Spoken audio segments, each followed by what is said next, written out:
بسم الله الرحمن الرحيم. لم يكن الذين كفروا من أهل الكتاب والمشركين منفكين حتى تأتيهم البينة. رسول من الله يتلو صحفا مطهرة فيها كتب قيمة. وما تفرق الذين أوتوا الكتاب إلا من بعد ما جاءتهم البينة.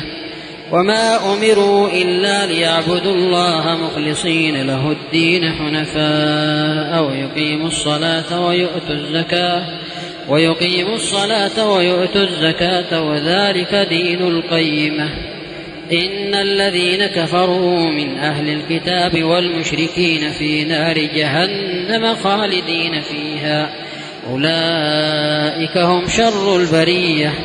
إن الذين آمنوا وعملوا الصالحات أولئك هم خير البرية.